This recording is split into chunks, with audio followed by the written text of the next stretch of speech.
Someone's joining us. You put this on mute. Yeah. Mute. Okay.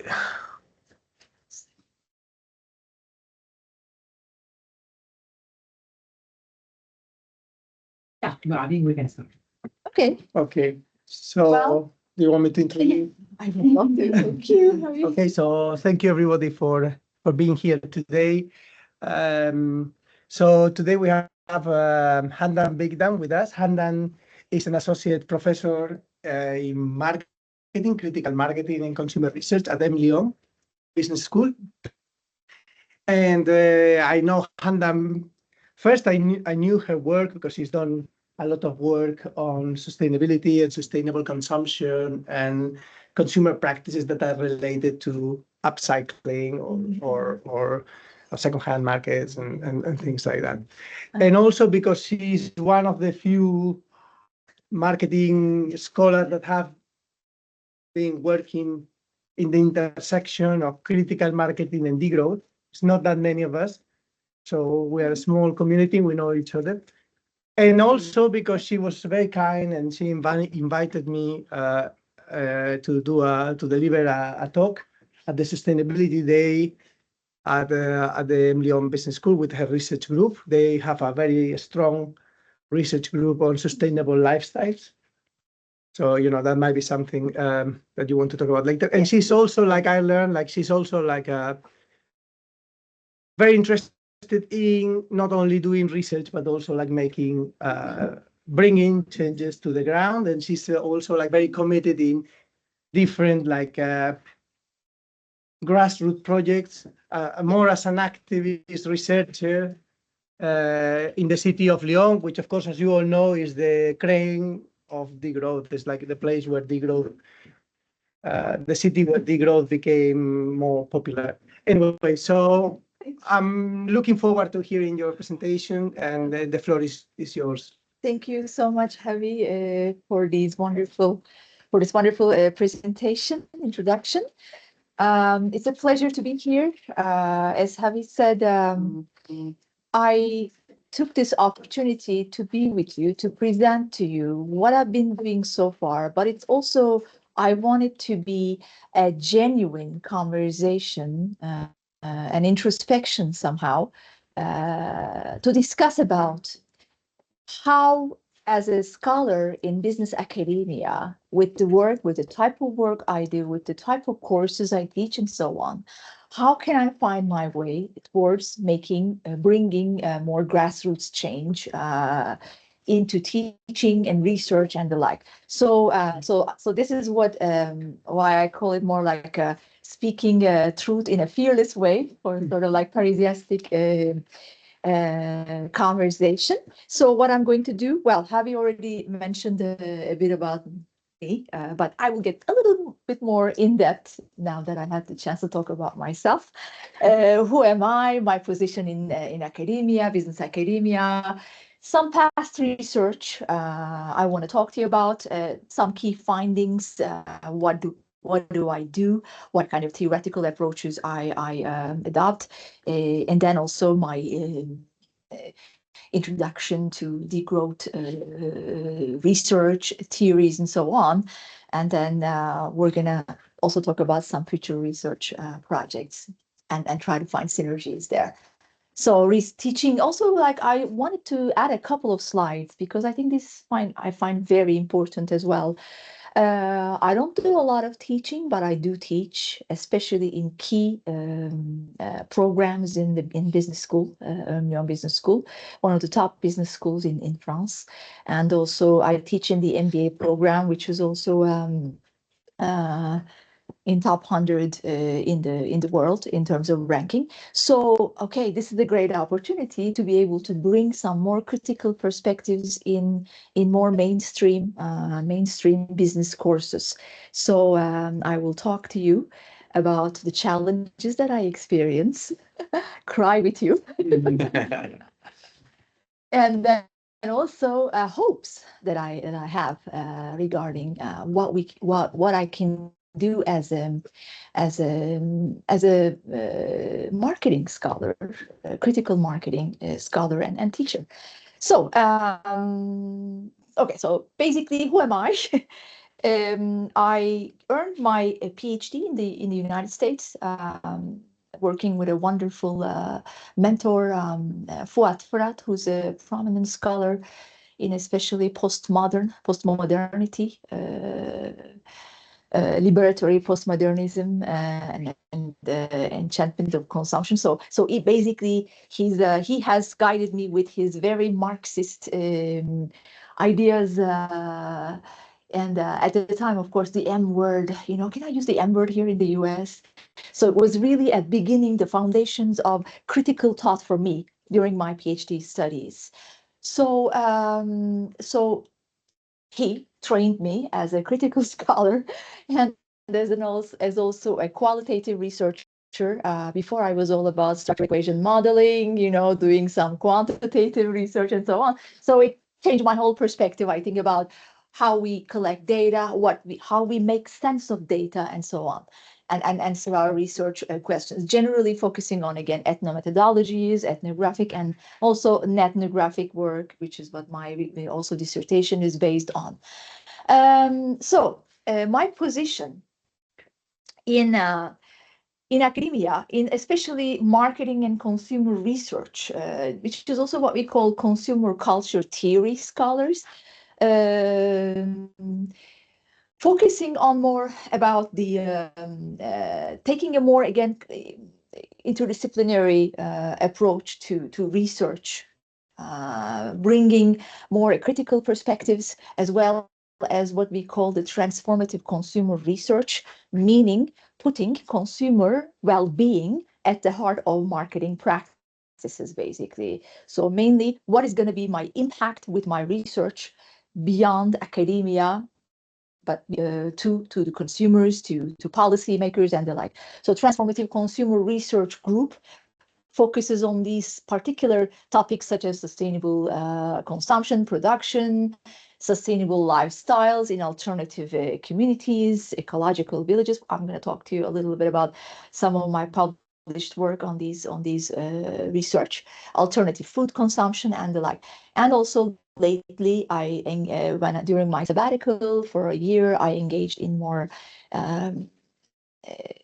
research on circular fashion practices, or textile, turning my gaze at not the consumer this time, but the manufacturer, the designers, and the like. So I'm going to talk a little bit about that research as well. So again, bringing critical voice, merging it again with these transformative topics, and be the voice of the voiceless, basically. That's what the critical position is, basically. So my utmost passion is basically to not only in academia, but also in my courses, classes, to teach about these topics, and also putting, let's say, for example, when you design, how can we envision a design, an innovation that puts consumer well-being, ecological well-being, the well-being of all at the heart of design, basically. So different challenges, and again, this is my goal for until I die, I guess. So have you mentioned already that I'm a part of the research center, affiliated with the research center. We have different research groups in Emlyon Business School. One being pretty much the most critical one being, and then there's also critical management studies, which is a very, very strong group in Emlyon as well, bringing more, again, feminist perspectives and critical perspectives into organization and management. But Lifestyle Research Center, I want to talk a little bit about what we do, what kind of work we engage in. Basically, bringing together people with multidisciplinary, researchers with multidisciplinary focus, and a multi-method focus as well. Again, we are not necessarily only qualitative researchers, but we welcome different methodological approaches. But there are some colleagues who primarily work on food waste issues, food waste and consumer well-being issues like ugly food movement and so on. There are others like food waste, another important funded project, food waste in prisons, for example. One colleague, Anissa Promise, she works on this particular topic with Karin Reyes and Brigitte Orecombe, which is also a very important topic to raise because they are working on these and more, how do you say, excluded a group of consumers again. So then there's also my great colleague and a big inspiration, Diego Rinaldo, who does ERC related work as well. He started and he cannot stop talking about the rewards, the intangible rewards that he gets out of being a part of this impact research, which is why again he casts spells on me, and then now I'm more into this kind of impact level research as well. But he specifically engages in two types: Made in the Alps, focus on place branding, bringing cultural heritage, critical cultural heritage into the policy discourse, basically. And more importantly, the ERC project is basically what's called Alp Textiles project, which focuses on relocalization of traditional industries, food and wool and textile in the Alpine regions. So this is a very extensive project with different partners in the Alpine countries, basically. Focus is basically on primarily circular economy, challenges associated with circular economy and climate change in this particular region, basically. And then, of course, I bring also probably the only one bringing more post-growth and degrowth perspectives in this research agenda.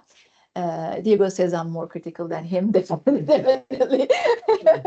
But yeah, I mean, it's good to bring a bit of a conflict and confrontation into the group to talk about these important projects and how we can envision doing business differently, basically doing business, researching business and teaching business. So a little bit about retrospection, the past. Those who remember this, probably know my age already, right? Anyways, what I did in the past. So some of my prior work, I didn't know about degrowth at all at that time. 2010s, 11s, we're talking about here. My early career work, basically.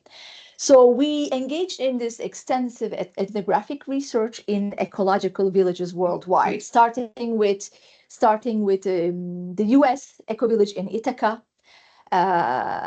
staying there and then getting to understand how village residents, how it all came to life, this project of intentional community building, and then how it evolved, which is quite important as well, because that was the main question that kind of guided me towards asking the question of, not the question, but mainly my interest in giving voice or sort of like agency power to what we call the non-human, or in other words, more than human, basically. And space is one of them.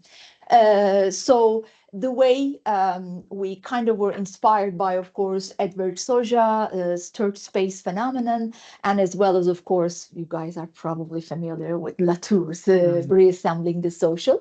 So space as an actant in this network of sustainability in ecological villages, but the way the eco-village evolves in the way it's constructed and in the way space actually influences the relations in the community, and what challenges the spatial reconfiguration bring to the community, and how they resolve these issues and the like. So bringing again the, how do you say, the more of the performative role of space and its agency and capabilities, basically. This is again the initial work that we have worked on together with my colleague who might be this ethnographic research. Basically, again, focusing on social search space and actor network theory from the tour. From the same data, because, you know, like when you collect this amount of data, you got to think about different ways of bringing this to the yeah, exactly. Think in different ways, you know, like 3 essays from the same database. I had to, basically, but still. So another one with a special issue about transformation of life, transformation of consumer lifestyles, and journal of business research. At Vicdan, we have this qualitative researcher very prominent in the field, Russell Belk, who was organizing this special issue. So why not? Let's work on something. And the way we approach this basically, and the very foundation of eco-village living, basically, how eco-village residents starting as intentional communities and building their village on these utopian ideals, how they, in the process, how they actually, what kind of challenges they experience in how do you say, oh, sorry, did I? Okay, there you go. What kind of challenges they experienced in these locales, ecological locales, basically. And then here we talk about mainly the utopian and heterotopian doublet in these locales, mainly focusing on, again, the tensions and dilemmas that these so very ecologically conscious people, how they lead a sustainable life, and then again, what kind of hurdles and obstacles do they encounter, and how they resolve these obstacles, basically, in their communal ecological living, basically.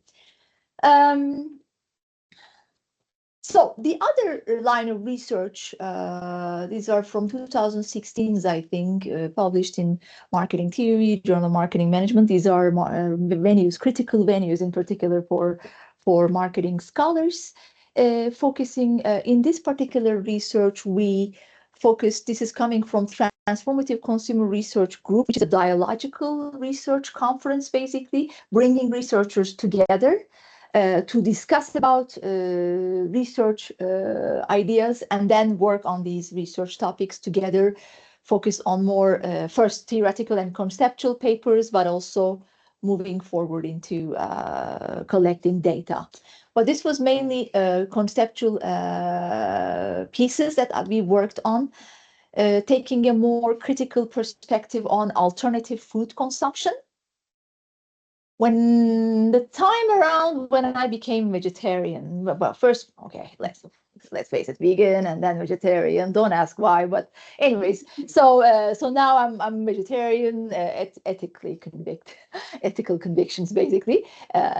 So I was interested in looking into, again, these more about the inequalities that even the alternative consumption practices bring, inequalities, or like sort of like gentrification,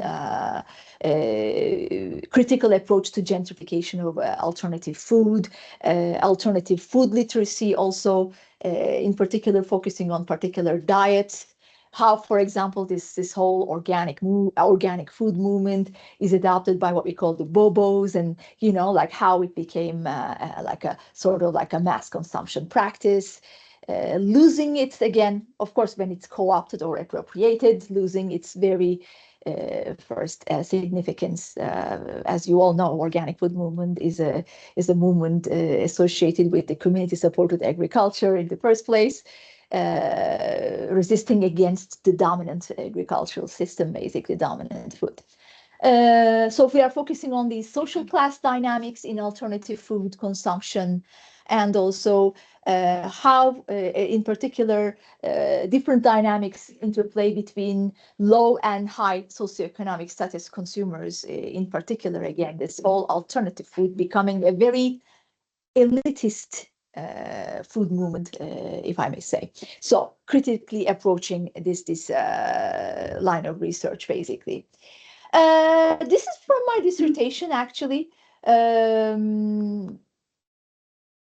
Had a very unfortunate experience with some top journals. Anyways, I'm not going to get into that, but after 3-4 revisions, then you know, like it was a big of a hassle, especially also like as a marketing scholar, the challenge of publishing in more organization and management journals. You have to know their perspectives very well. And the way, what I realized when I was, especially, this is what it has brought me as a scholar, the challenge of how we interpret as marketing scholars versus organizational scholars, let's say, for example, institutional theory, and how different it is, if you say so. I mean, the if I may say, the way we conceptualize using these enabling theories. But it was a great uh, experience in a way. And in this particular work, which is my dissertation work on ethnographic research of a healthcare organization called Patients Like Me. So I was one day reading about these platform organizations that will disrupt their very affiliated industries, one being healthcare. And they were talking about this Patients Like Me and how it changes the whole dynamics of private health data in healthcare, basically, because the way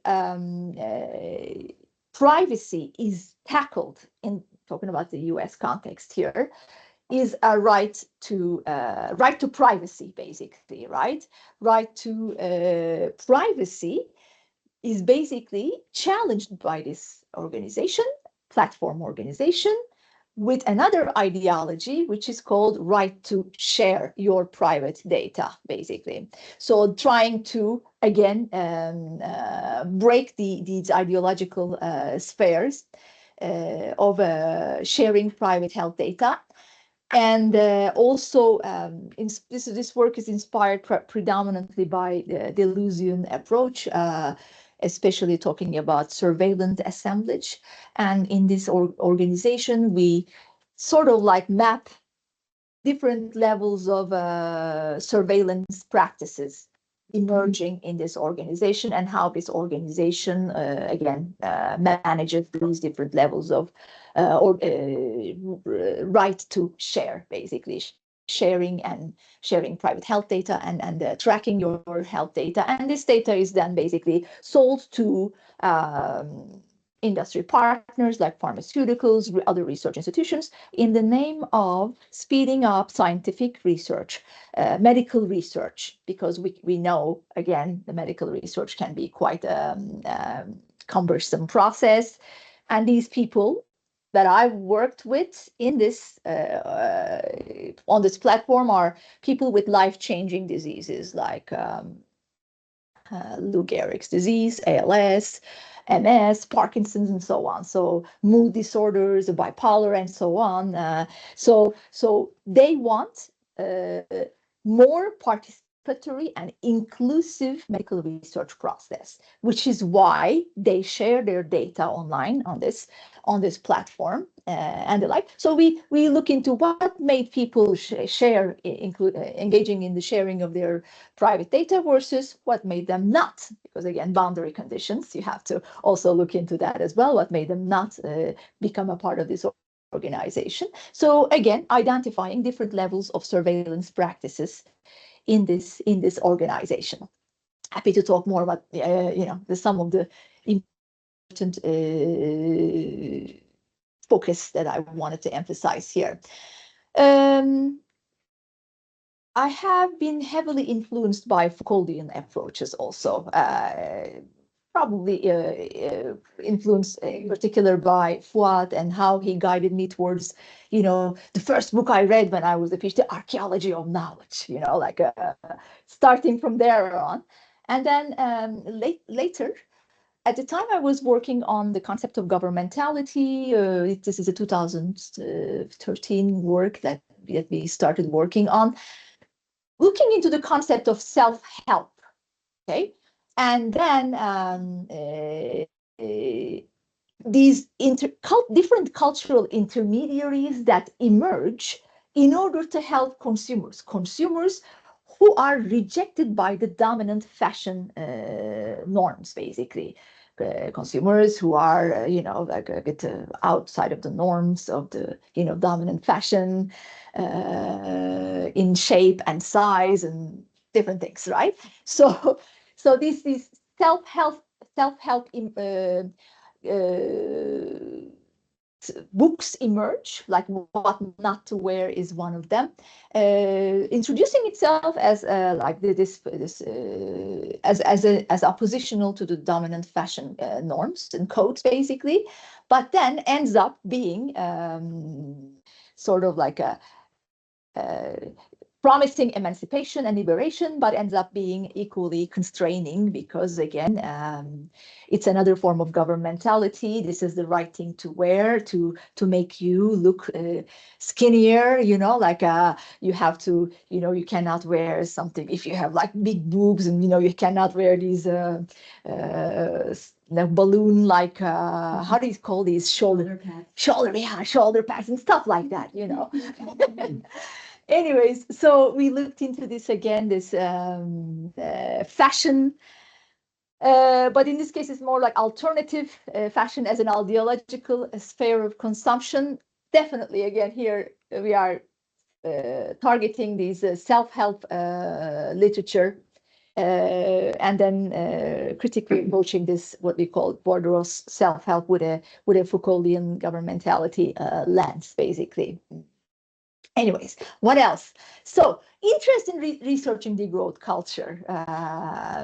It all started with, actually, I was working on particular concepts that are linked with degrowth, but not necessarily knowing or being aware of the fact that this is like conviviality, sufficiency, and these are the growth principles, basically. So again, inspiration from reviewers on a paper, which changed my whole perspective about thinking about my own line of research and going further advancing it towards this agenda, basically, the growth and post-growth organizing. So, of course, my very first book that I read, actually, it was Callice's Limits. You guys are probably familiar with this, but I cannot help.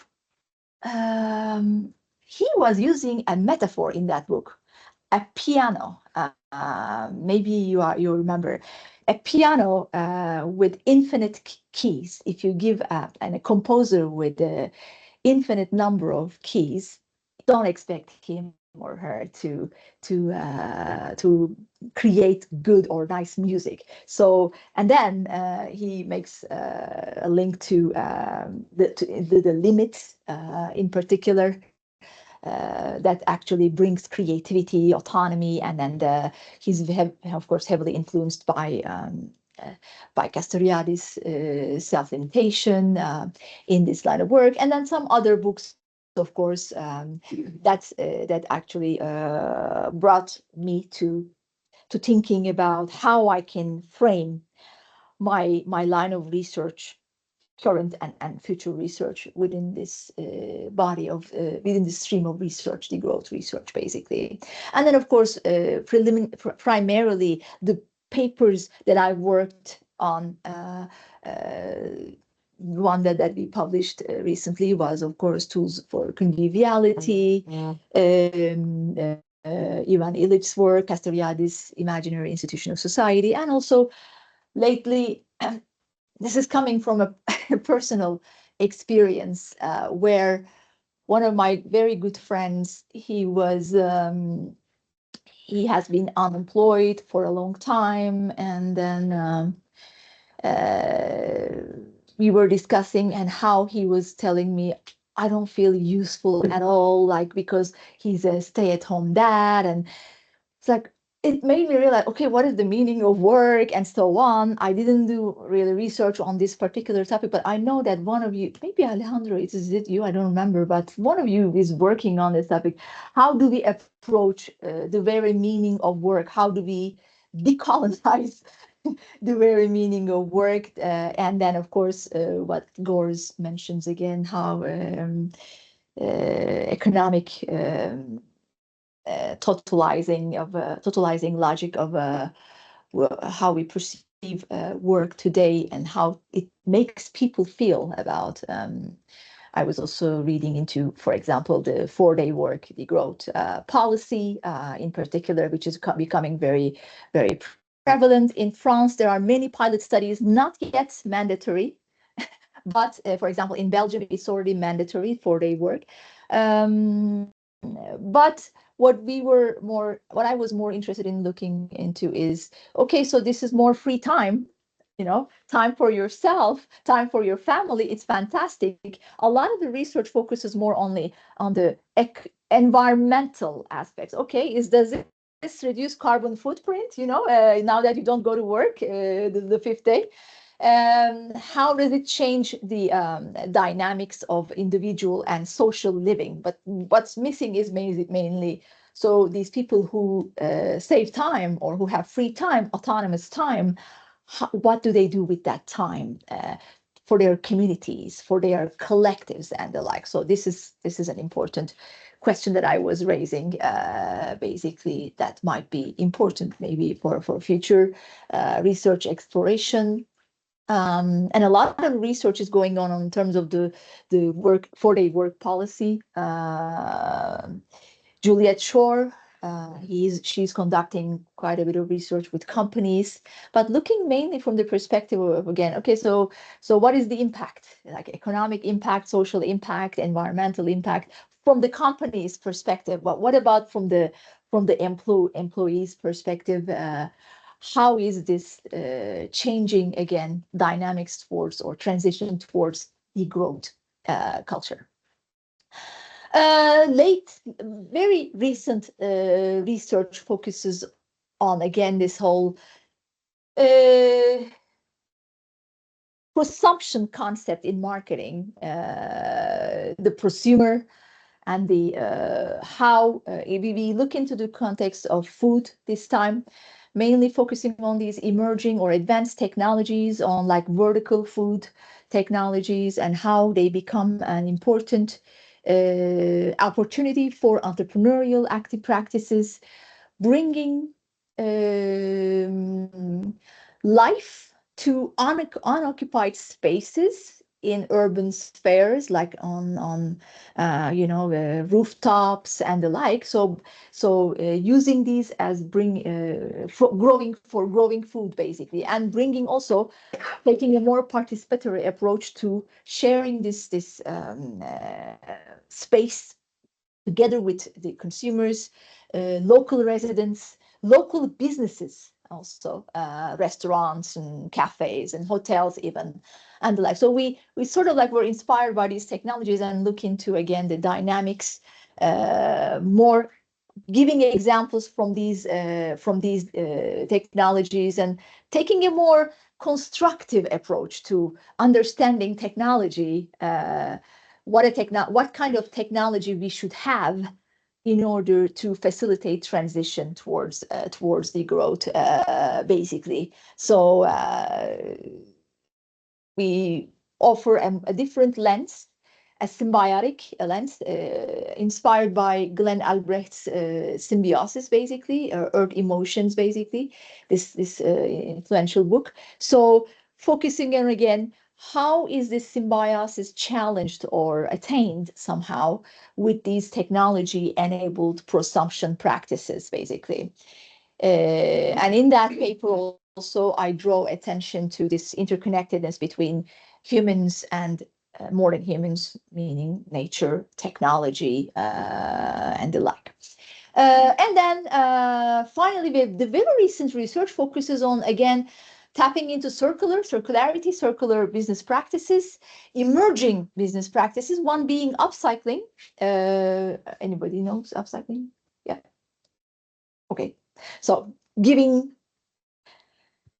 how do I define? Giving something of value, a second chance at life, basically. But the examples that we see also in the market is how upcycling is co-opted by the market and became a sort of like a very elitist and very non-accessible practice.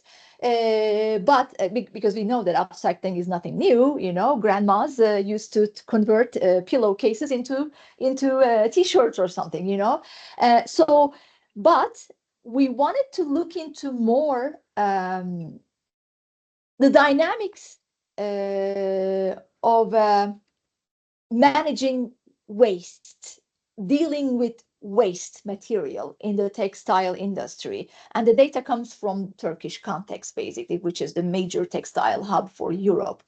And we had extensive interviews with independent designers, small upcycling businesses, brands, and some NGOs like WWF, the Export Union, and different bodies that we wanted to look into, mainly focusing on post-COVID dynamics and how is this changing the business dynamics of dealing with waste, because at that time they were not able to sell the produce and they are left with a vast amount of surplus textile, basically. So how to again manage this waste, and so this was our beginning point, and through the reviews, of course, which really helped us, that's why I like marketing theory very much. Reviewers are extremely constructive and extremely critical. Sometimes they say I'm not critical enough, which I appreciate. Yes, I may not be critical enough at times. I think here we are inspired by Federico Savini's approach to socio-ecological value of waste, because he very much challenges how waste is tackled today in an industrial society, in a capitalist society, something to be commodified and extracted value and nothing more, basically. So here, based on our data, what we do is basically how the socio-ecological value of upcycled waste, which is a critical degrowth component of degrowth transition, is realized. Of course, here we draw from, of course, Ivan Illich's conviviality concept, challenging the countertech perspectives of conviviality, because independent designers, for example, at the local fairs, discussed about how important it is for them to access to this waste material and creation of digital platforms to make sure, okay, where can I go? I'm creating this natural dyes to color fabric, for example. How can I upcycle food, for example, to create this, and so on? And then from more personal networks to local networks that we have identified in this paper, basically.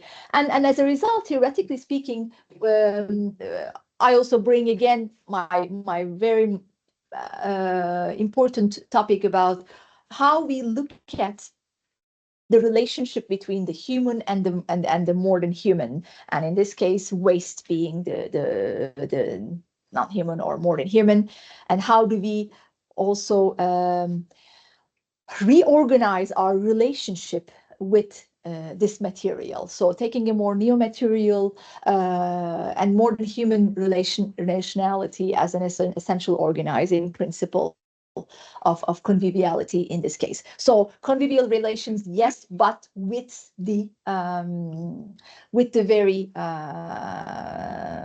material clothes and waste that we have. That is likely to change again, because a lot of the designers talk about, we don't talk about, how this will make you look great, whatever. We only focus on the journey of the product, the journey of the material, actually, not the product. How this journey, how consumers are exposed to this journey, and that changes their perspectives, basically, hopefully. But of course, these are only the initial stages. So, and it's we also took a bit of a critical approach to how to scale up these practices at the local level, because upcycling has been pretty much co-opted by the industry already. You know, you see H&M, Zara upcycling and bringing their upcycled projects to, you know, so also thinking about how to mobilize different industry textile actors at the local level, basically. This is what I've been doing so far. Okay, published research, whatever, but also about I want to went in my, how do you say, how I feel about all this work I do. What does it mean? You know, like at some point in your lives, as scholars, you're going to be asking this question, the so what question, which reviewer too always does. You know, the reviewer to the so what. You know, and I'm also most of the time as a reviewer myself asking this question to the papers that I review as well, because that's when you are challenged and when you look beyond. When you're not constrained in a particular body of knowledge or theoretical concepts, so you widen your horizons, basically, right? So I wanted to talk to you a little bit about what I do in a classroom as a critical scholar researcher, because this is my motto. If we want to change how we do business in our communities, we need to change how we teach business in business schools, basically. Okay, some might find it quite bold, but I think that's important to important perspective to adopt. So so business and community economy must produce social and environmental justice. Yes, it's all about making profits or whatever and all that, blah, blah, blah, blah, making money, but at the expense of what is the question, okay? So this is what I bring in my classrooms as beginning arguments. As a school, Emlyon is established as a mission-driven enterprise, basically. So they welcome a very critical and interdisciplinary approach to research. So we have some very mainstream scholars work on different marketing and strategy and organization topics. And then we have also critical researchers in marketing and organization studies as well. So here, student recruitment is also heavily focusing on this ethics and social responsibility. Like, for example, recruitment. So what's your future job? You know, like once you get your degree from Emlyon, I want to work for JP Morgan, you know, like bingo, no, not there. So you lost me right there. Anyways, it's I kind of challenge them about, you know, about thinking beyond making profits and what they expect to learn from business curricula from us, and what they bring also to the business student community, basically. So and then also changing mindsets, again, is towards the very taken for granted assumptions of sustainability. So my goal is bringing these caring pedagogy to my courses. I'm actually the course responsible of students, of 1,000 students, basically, which is called Applied Research in Social Sciences. So I manage this course, bringing different scholars, different affiliate faculty, to give these fresh out of high school students a research, the way how to conduct research, how to ask questions and conduct research accordingly. So based on the expertise of different scholars, basically, but always, again, challenging this taken for granted assumptions of what we know about sustainability, what we know about work, ethics, and stuff like that. So when I came from the US, there was no critical course in marketing. I said, you got to do something there you go. A rethinking marketing course emerged in collaboration with critical management scholars at the time, because I was the only one, and they kind of embraced me as the only marketing scholar who has a critical perspective, like Ignacy Marti, who's in ESAD, I think, at the moment. He was there at the time. He was in Emlyon. So incorporating also, this is a big thing in Emlyon, and shows our commitment, also the school's commitment to social and environmental issues, incorporation of SDGs in the curricula. So all our syllabi, for example, has to address with what kind of content or assessment methods are we addressing certain SDGs, which is the trend now, like even in the, I think, European research, you have to somehow articulate what kind of SDG you're addressing and so on with the certain objectives that you want to attain, basically. So it's similar cases in the curricula as well, business curricula. Climate change courses have been introduced in Emlyon, like the very course that they must take is called Sustainable Futures, for example, okay? So, but at the same time, there's also interdepartmental workshops and on environmental and social justice issues.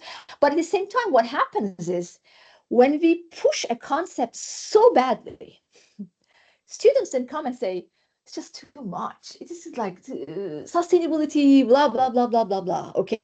So in every course, of course, somehow they get bored in the end and discuss about, okay, can we just, thank you, next kind of approach, can we go beyond these taken for granted assumptions? So this is what I aim to do, what I've been doing actually in my classes of rethinking marketing, consumer behavior, in the executive level, MBA course, principles of marketing course, basically. So, for example, the first question I make them ask is, what makes you happy? One time I remember one student said, meat makes me happy, eating meat.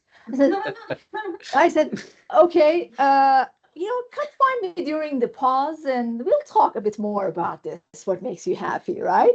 So, you're talking with a vegetarian, right?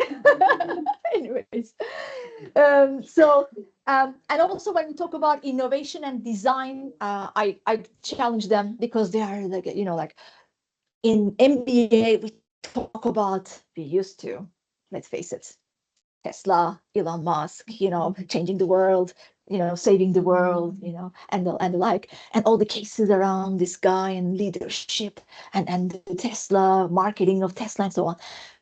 Done. Enough is enough, right? So when I start discussing about these design and innovation and so on, even when you create the most innovative solar panel or electric cars or whatever, ask yourselves, how can I make sure that the energy throughput is balanced to ensure well-being of the human and the planet? So when you ask such a question, of course, immediately the MBAs think about, okay, this is challenging. Let me look further into again, it's about this, again, greening of circular supply chains and so on.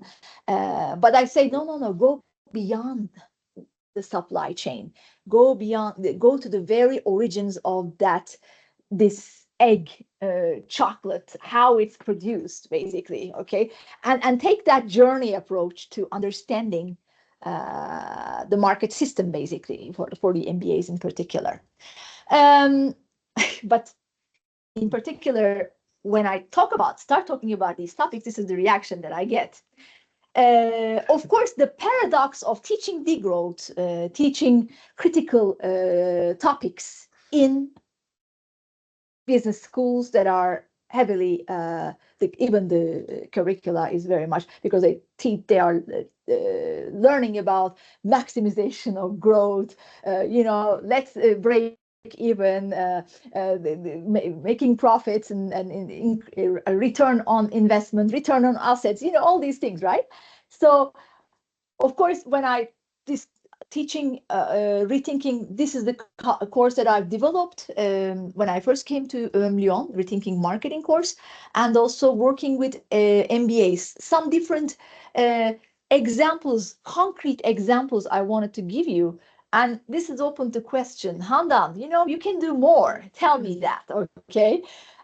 So, for example, I start with, because Kotler, Philip Kotler, right?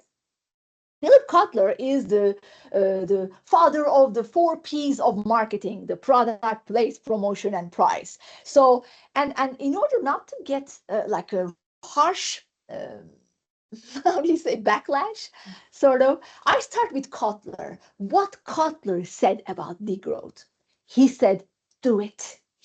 Okay, but of course he's inspired by Jason Hickel's Less is More book, and then he talks about, yeah, Jason has a great agenda and so on. However, degrowth, it means loss of jobs, unemployment, like we need production consumption, we need gradual decline, reduction in production and consumption. The consumer can do more on the side, things of that sort. But I say, like, doing it incrementally. Kotler talks about Nordic capitalism. This should be the norm, like free healthcare, free education and stuff like that. So, and then, okay, I set the stage now. Kotler says do it, and then I tell them what he thinks about and so on. And then I talk about what is the role of marketing in a degrowth economy, because degrowth is about planned reduction of consumption and production. And then the advertising comes, tells you, oh, you need to buy more. Oh, it's Black Friday, let's buy more. So what is the role of marketing? So I ask these very critical questions about what they think about. They move, like, broadening the scope of marketing beyond economic exchange and transactions to more social sphere, basically. And then I talk about some case studies. You need concrete actions to get students' attention, of course. Talk about, for example, in cooperatives, platform cooperatives, like, for example, in Lyon, there is, not Lyon, sorry, La Louve in Paris, food co-op, Fairbnb. My husband is a big fan of it, but I think that the product can do better, of course, but we'll talk about it later. And then there's Fairbnb, platform, another platform co-op, giving back to the community. Whatever the platform charges, half of that goes to back to the community investment, basically. So talking about different exchange mechanisms like time banks, transition towns, bartering, etc.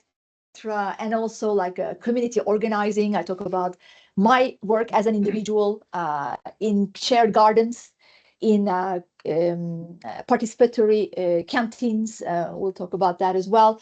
And also, I'm a part of AMAP, which is a community-supported CSA in France, it's called. And I also talk about, from the industry side and the government side, actions for degrowth, like planned obsolescence needs to be banned. That's a given, right? So what is happening in that department? I talk about this not-for-profits, fighting against Apple for this planned obsolescence and so on, but we know it's very hard to prove planned obsolescence. Then there is also the shift from ownership to usership. Some policy examples I give: France's anti-waste law and right to repair movement, basically. And then I also challenge SDG framework. Let's face it. Yes, okay, we have this SDG all around, but I also give them, okay. So one of the goals of SDG is economic growth. So how does it, too many goals, too incompatible, all these different critical perspectives we bring to the table to discuss with students, challenging the concept of waste, and challenging the so-called attitude behavior gap.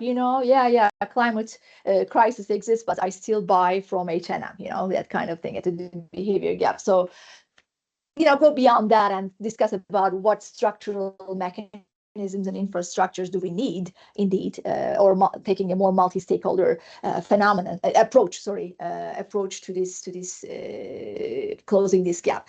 And I also teach in the PhD level.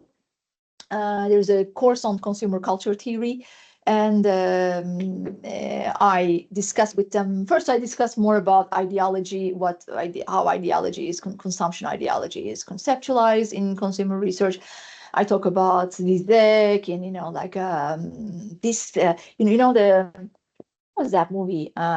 This trash can that you see is ideology. You know that there is this. He has very. And then of course when you start with that, of course even PhDs sometimes I can think have a hard time understanding this is like. But anyways, so I talk about the growth ideology, mainly talk about my own research and theoretical approaches that I take, and then yeah, so it's like a 3-hour session in the PhD level. So all different levels: undergrad, grad, and the executive and the PhD. Basically, I'm lucky to be teaching. But of course, like sharing with them some fundamental tools to look beyond, go further, advance, widen your horizons, like opening of consumer behavior courses with this very great Steve Cutts films about happiness. There was some other. Steve Cutts is fantastic. He has very critical videos on again. There's this Man and Earth. I think there's also this happiness, which is fantastic in setting the stage for consumer behavior course. Basically, what is happiness, and then of course I give them quite a bit of documentaries to watch. Actually, they like it. Like this, for example, from my great colleague Andreas Katsidakis, Anti-Consumption in Crisis, the Skoros Association, taking them to the Greek context and discuss about how these alternative participatory models of consumption and anti-consumption in this case, how they attain and deviate from their very original and foundational goals, and what kind of solutions can be offered them, strategic solutions can be offered them to basically survive these kind of initiatives. And then, of course, like, for example, can fashion and degrowth coexist? Hell no, they will say fast fashion, basically, in particular in this case. And then, of course, like stupid questions like, where do olives come from? I mean, I realize it's not really a stupid question anymore. It's a fundamental question, because this shows, and a lot of students don't have an idea about where olives come from, you know, like some other things. How we are so alienated from what we eat. And then I, again, discuss about, again, give them, for example, okay, here's your product, and then give them different products and think about the journey of this product. And then we talk from there, and how this product walks along the journey of the supply chain, from the raw materials origins and all the stakeholders involved in this journey, and then in the end to the end consumer. And then the cycle, it's not a linear way of thinking, but it's all more about, again, circular consumption cycle. So beyond mainstream circularity, this is something that I discuss with my some business models that I discuss with my MBAs in particular, because they are so passionate about creating apps. That's the way to go. Applications, technology will save the world, right? Application and like this one. Sorry, this one is for example, fix that shirt. So I tried to find some more like non-mainstream approaches, and how these different applications are not only consumer oriented, but bringing different stakeholders together. Like, for example, this is about for repairing, and then how they also focus on creating jobs for people with sewing skills and the like, and also connecting the consumer to the tailors and local businesses and the like. So so again, it's a more like holistic approach. This is my husband, by the way. We, as I said earlier, we are very active as a couple in the neighborhood life, and engaging in more grassroots initiatives. My husband is right now, for example, teaching my students. These are American. They came from Connecticut, University of Connecticut. So we had an hour of how do you say participatory approach to managing waste, basically. And this is, we're talking about composting and organic waste. And these are local initiatives created by associations, and we are a part of this association, working as a volunteer and teaching people how to do composting basically, and first also teaching them how to, what is the important, how important composting is for the soil that is degenerated with intensive agricultural methods and so on, and how can we help nature by recycling our own or composting our own waste, basically.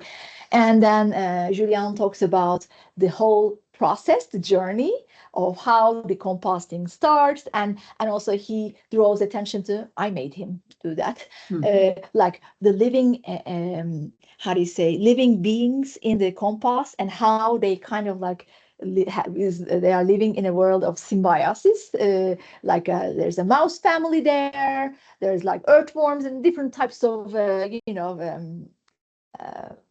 living beings that decompose the organic waste, and in the end this waste is actually shared within the community together in the shared gardens. If you want to grow your vegetables on your balcony, so it is shared, it stays, the value that is created with this waste stays in the community. So it's again the way I approach is like how approaching waste as convivial commoning, sharing of skills and resources, and then creating value as a result.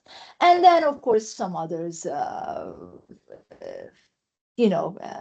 consume less, buy less ideology, some other apps, digitize, save your wardrobe. This is when I was interested in fashion and textile consumption, this is what we discussed. Anyway, so then talk about France's anti-waste laws. France is I'm proud to be a part of this country also.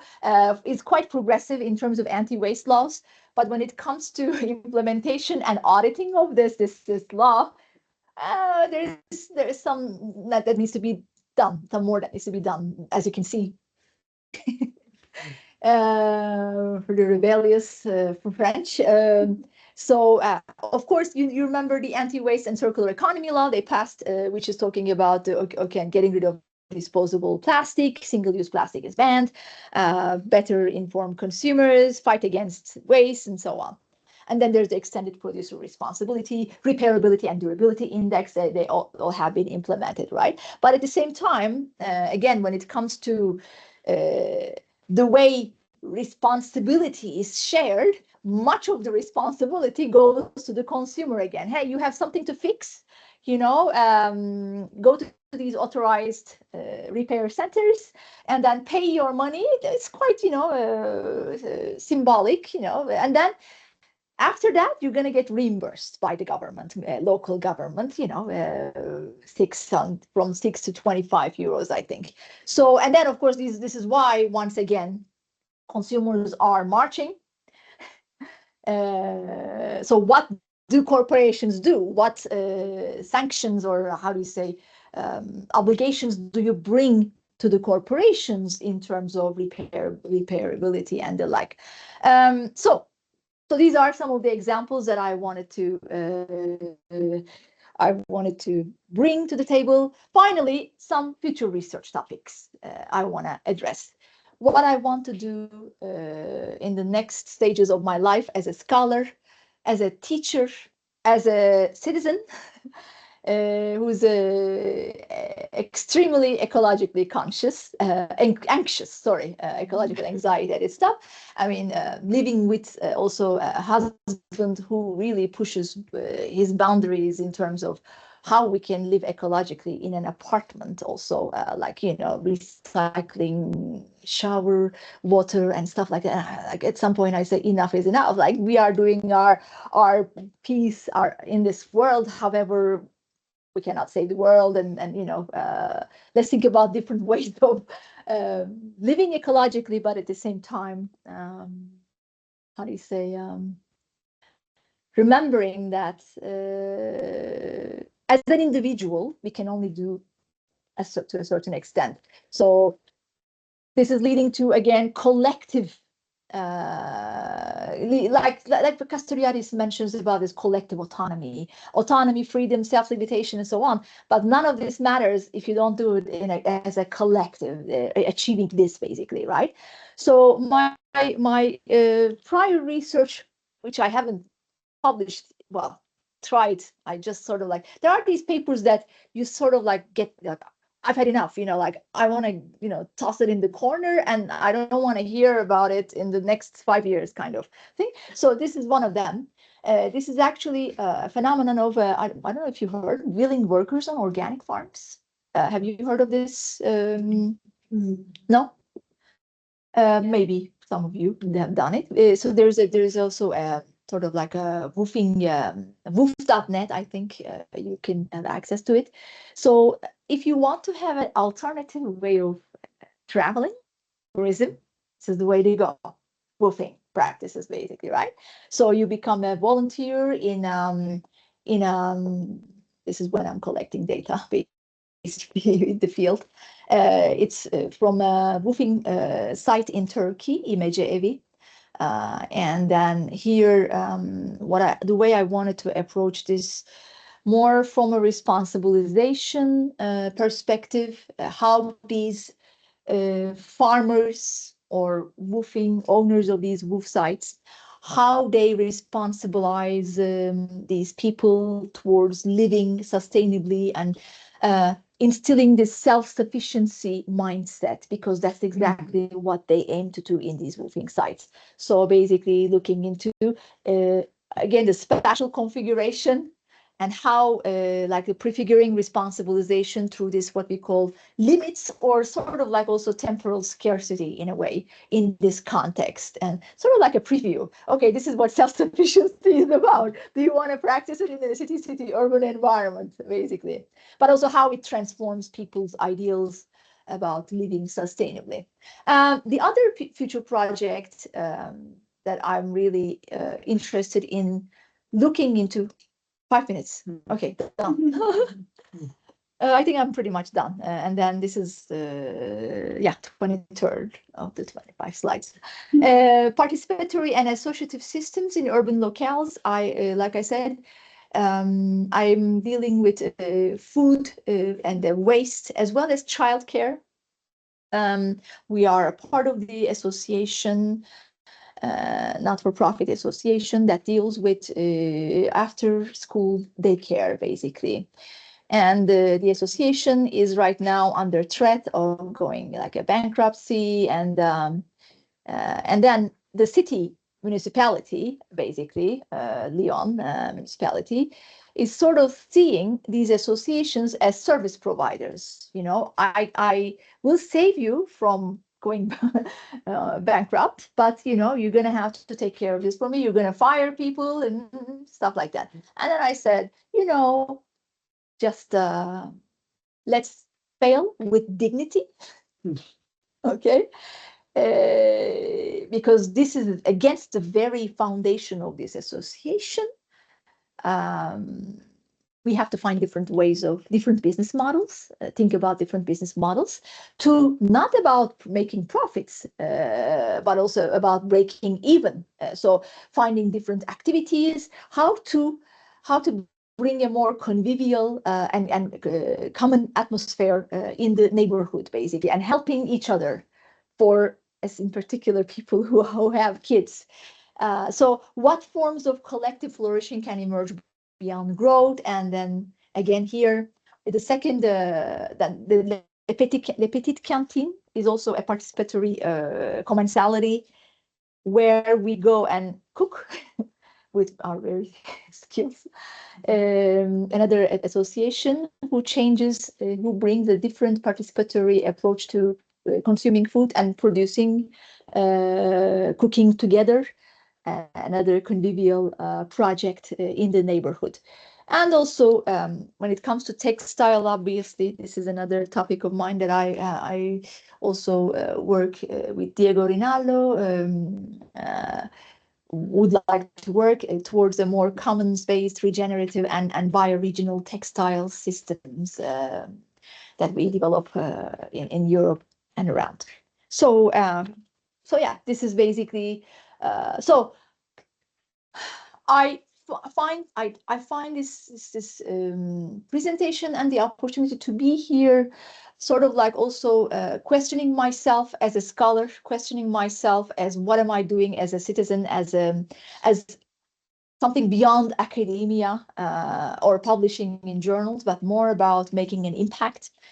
So engaging more in now learning to engage in impact research, policy research, and partnerships. And again, more responsible, equitable, and just circular systems is going to be my next 10 years of project, basically. And then questions, comments, time. I hope I'm good with time. All right. Thank you. Now I can drink my water.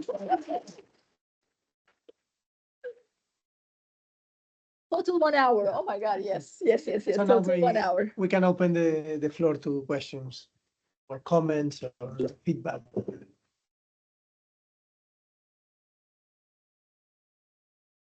Who wants to start? By the way, Handan will be with us until Sunday. Yes. So we're gonna drink coffee. Of course, we can always have some discussions together. I would love to, and find some synergies again for collaborations. Yeah. Okay, so we have a question from Hi. Handan. No, just a lot of appreciation also for the structure that you chose. We are learning to teach, so it's very nice that you shared your Fantastic. experiences Very nice. teaching. Because you mentioned briefly about the policy and how France is good in policy. I have some background in policy research, and Right. the belief there is that if the policy is not working, the gap between theory, ideology, and implementation is not that gap, because if that gap exists in the sense that in theory the policy is amazing, but in practice it doesn't work, that means there's some problem with theory. That's it. So, two questions. One, what do you think about this? And two, what is the role of state in all of this? Because in all your presentations, I saw state to be almost invisible somewhere. Well, let's face it. I mean, thinking about in terms of research, I don't talk much about, you're right, state or but mainly talk about policies, what they should focus on, basically. But in classrooms, especially in business classrooms, the way I bring state to the discussion is about, they want to see some concrete actions. What is being done between corporations and the government bodies, and because we're talking about a structural environment. And I'm a true believer also of limits, giving people limits. Otherwise, they will, always want to go further, go beyond, because in capitalist societies, you always need to surpass the limits, to go beyond, find your greatness, So these kind of, so I touch it, not in great detail, you're right. But again, concrete actions, we have some not doctoral students, but I supervise some master thesis. Like, for example, they looked into this implementation of anti-waste law, especially when it comes to food waste, and how there's a big gap, attitude behavior gap we're talking about, between what the policy is and how the policy is implemented. One being the food waste. And at the end of the day, supermarkets are required to donate their expired food or unsold food to charities and food banks. And if you look at the supermarket's argument, the manager's argument, for example, it's also valid in a way. Okay, yes, we have to abide by this law. Otherwise, we're going to get a fine, right?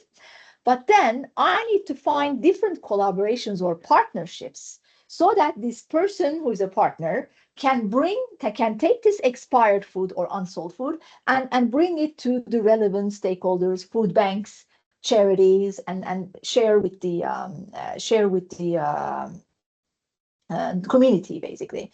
And then, of course, here I talk about the importance of third-party intermediaries and what kind of different business models can be envisioned so that this law can be enacted upon, basically, anti-waste law, like different B2B corporation examples I give, like there's one that's called Atipik in France, for example, taking that food and bringing it to other B2B contexts, like school canteens and stuff like that. This the food ugly carrot that you don't buy can actually go to the school canteen, and then it can be an ingredient basically, right?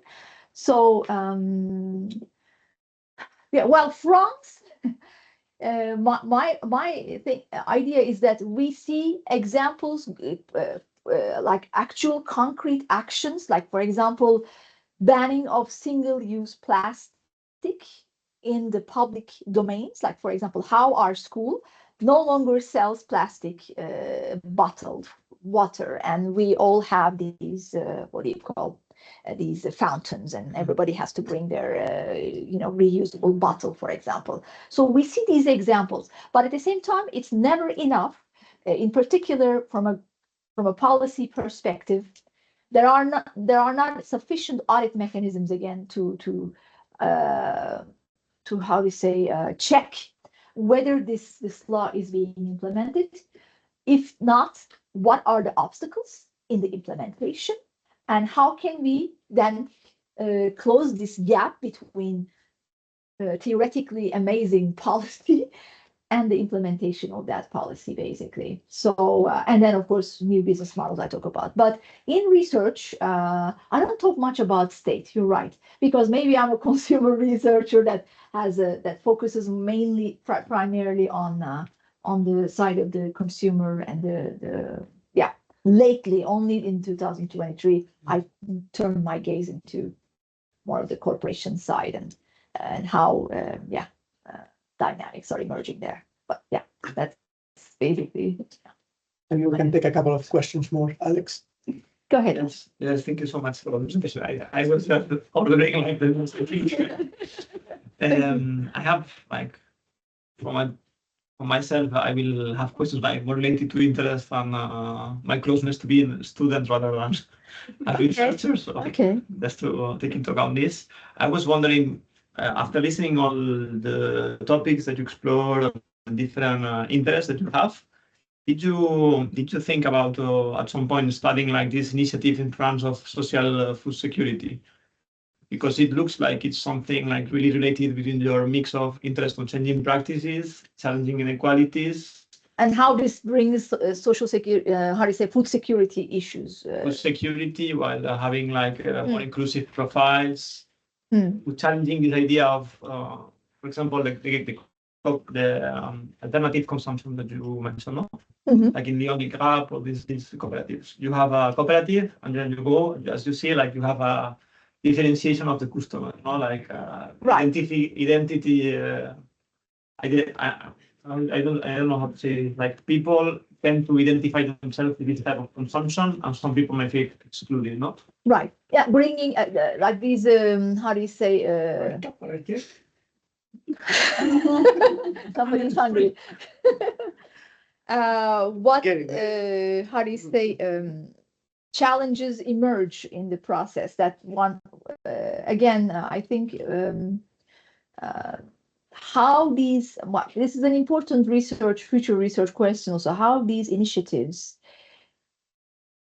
manage the equitable and just commoning, for example, in the case of Le Petit Cantine, because that's the way the association is going to survive. In the case of the after school daycare, for example, we have to find a way to make sure people working in this association, people consuming in this association, are treated equally. So this is a big challenge, and I think this is an important question. What kind of collective then flourishing should we envision to make sure that the system works properly in an equitable and just way? So, but if you have a question, if you have the answer, tell me. No, that's it. But I was saying like practices and spaces, and I just thought about this example. So I think maybe she thought about it, and I wanted to know the advice on both approaches. Both like my very first beginnings of research is more about spatial theory, but I think here I want to draw attention to this.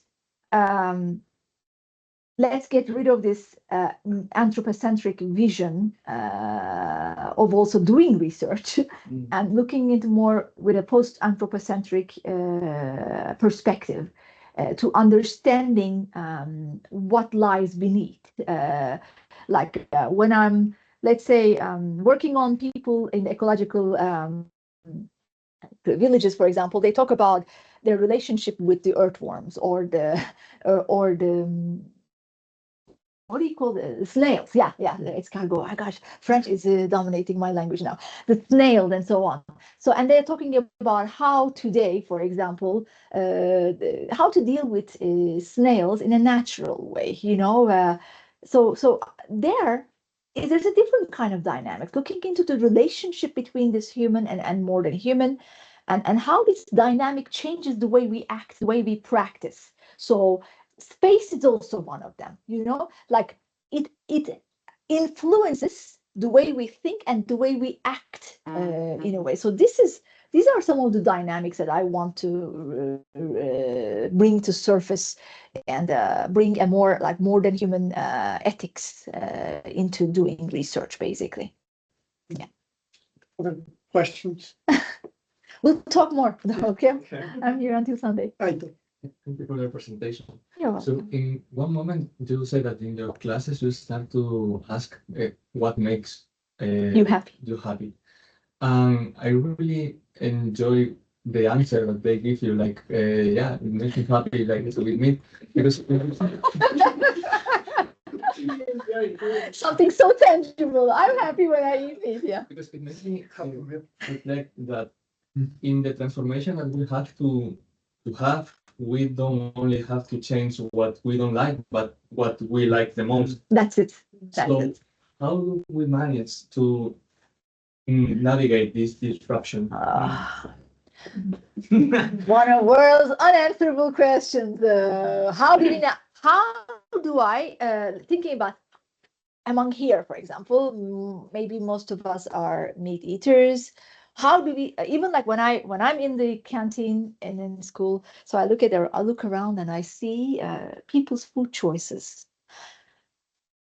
I'm not judging, okay? No judgment, no valid judgment. But when I see everyone's plate, a very dystopian pessimism kicks in. Nothing is gonna change. What will happen is the nature, in the end, people eating meat, I'm talking about, okay?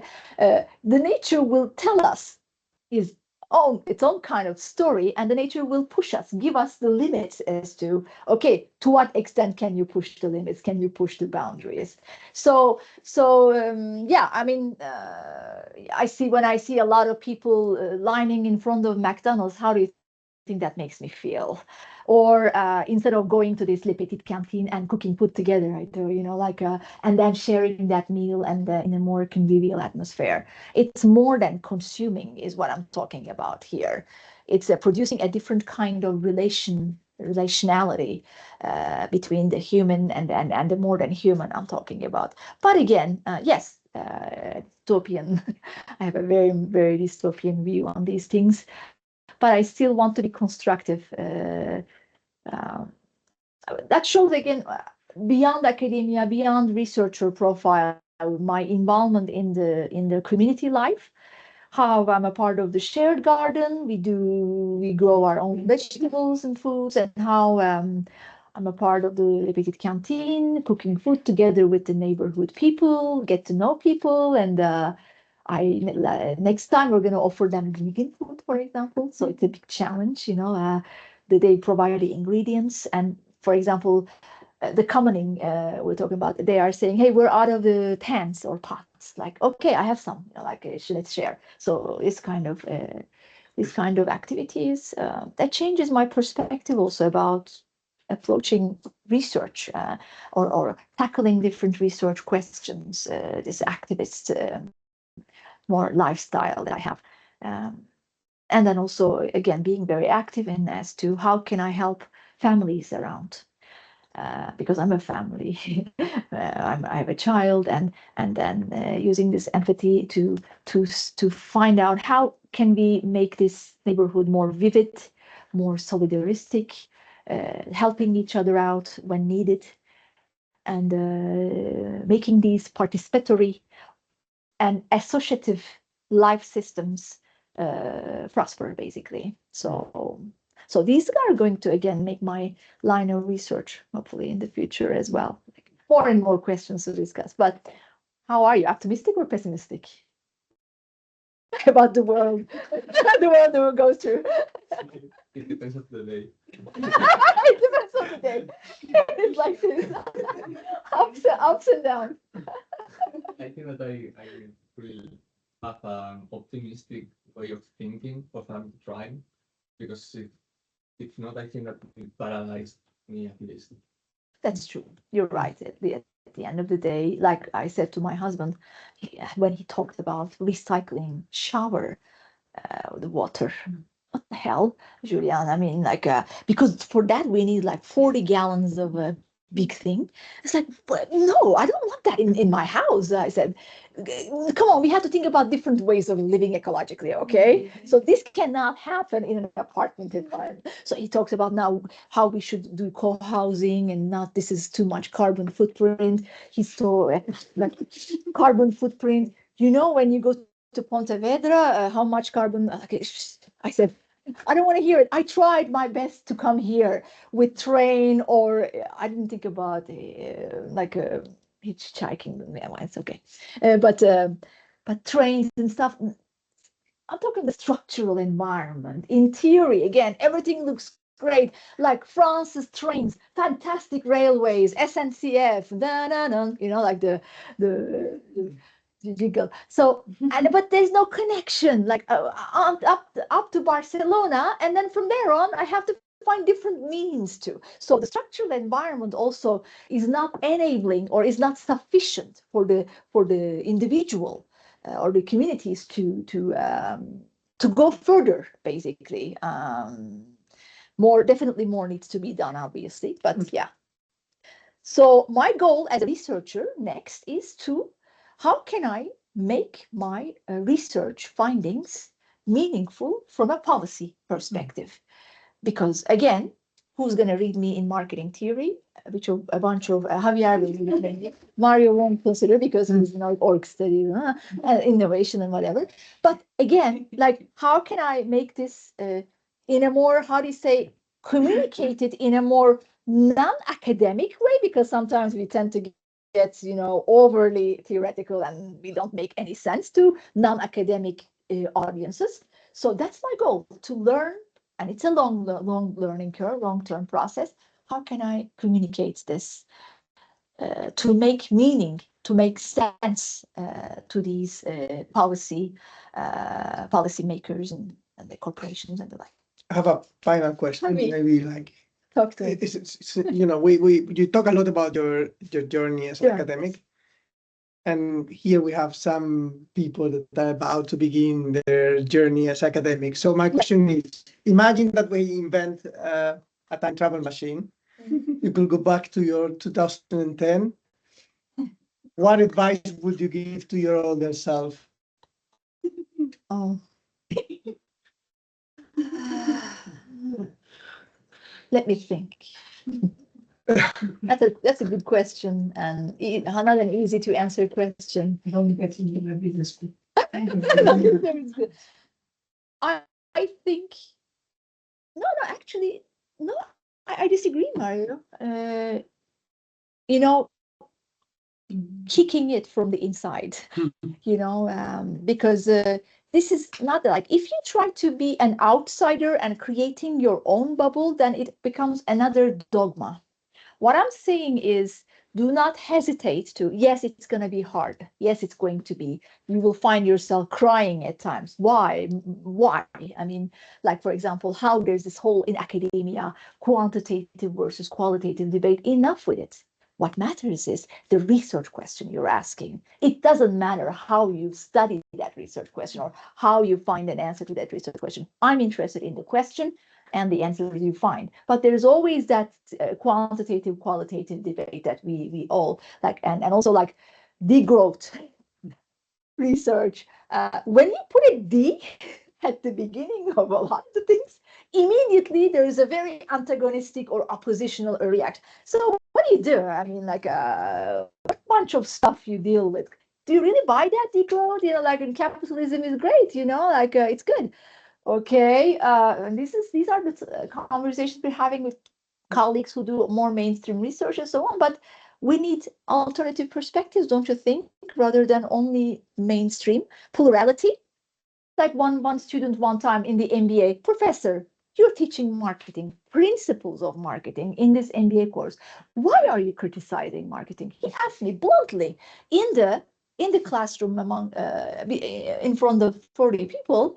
And I said, well, why not? Because I think we start to learn from the mistakes or from the critical points as to how not to do marketing. I talk about cases of, like, for example, electronic cigarettes, the Juul case, for example, okay? How you shouldn't do marketing in this way, thinking about maximization of profits, bringing this e-cigarette as, like, the next Apple of e-cigarettes and so on, and then ending up targeting vulnerable consumer, which is the teenagers basically, and creating a great epidemic, e-cigarette epidemic in the world. So this is exactly how you shouldn't do marketing basically. So I think sometimes I find it, to what extent can I go to defend our position? And this is, I think, you're going to be experiencing as well, depending on where you are. I'm talking about business academia, okay? This is why I said I want to discuss my